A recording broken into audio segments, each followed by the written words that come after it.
After I graduated from high school, I decided to spend a month visiting relatives in Ribera De Veracruz, where my father had grown up. At the time, La Ribera was so remote that there was one phone for the entire fishing hamlet. But first, I stayed a few weeks with relatives in nearby Tampico, a bustling center of international commerce founded by Big Petroleum. To get to La Ribera from Tampico, one had to cross the enormous Panuco River by cramming into one of the many tiny wooden ferries that shuttled people and their wares back and forth. The little vessels wobbled frighteningly in the water. But my uncle's house in La Ribera was a short stroll from a saltwater lake that was flanked by sand dunes, on the other side of which was the Gulf of Mexico. I took the ferry.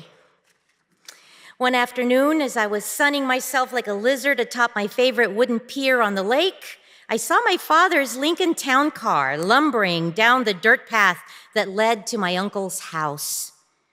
My vacation was over. He'd come to take me home. Fortunately, he planned to stay a few extra days to visit his old friends, local fishermen who had lived in La Ribera for generations. I tagged along. I loved the way my father and his friends lit up when they saw each other.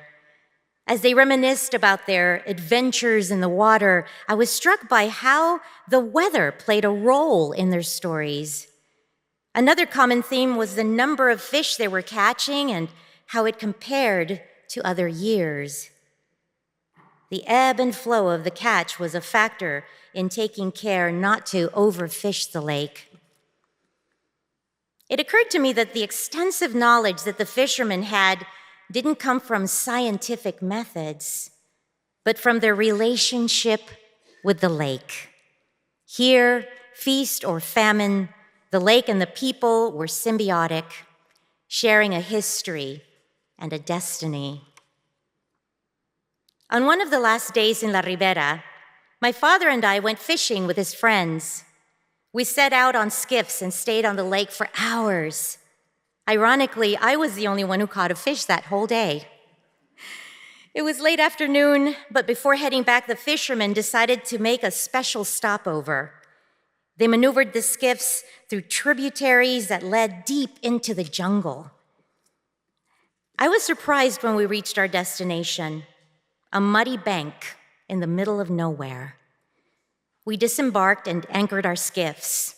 Then, one by one, the men headed into the jungle, disappearing into the green as if they were being swallowed. My father and I followed them into the thicket. We worked our way toward a dense strand of bushes and crawled inside. I couldn't believe my eyes. The men had tunneled into the bushes and made a fishing camp. The walls were green and alive, and the place pristine and thoughtfully organized. They had everything they could possibly need: sleeping mats, blankets, all sorts of gear. In one corner lay a fishing net someone had been repairing. They lit kerosene lanterns that they had placed throughout the shelter, filling it with a cozy golden glow. It was magical. Night was starting to fall, so we left the fishing camp. The stars above the lake came alive in the darkening sky as we headed back to the village. We took our time. I noticed some man-made lights in the far distance, and I asked about them. The fishermen told me that it was a construction project. They were building a bridge from Tampico to La Ribera. They became animated, talking excitedly about the progress and the economic possibilities the bridge would bring to their hamlet. They thought it was great. The wind coming off the Gulf kicked up, and I felt a chill.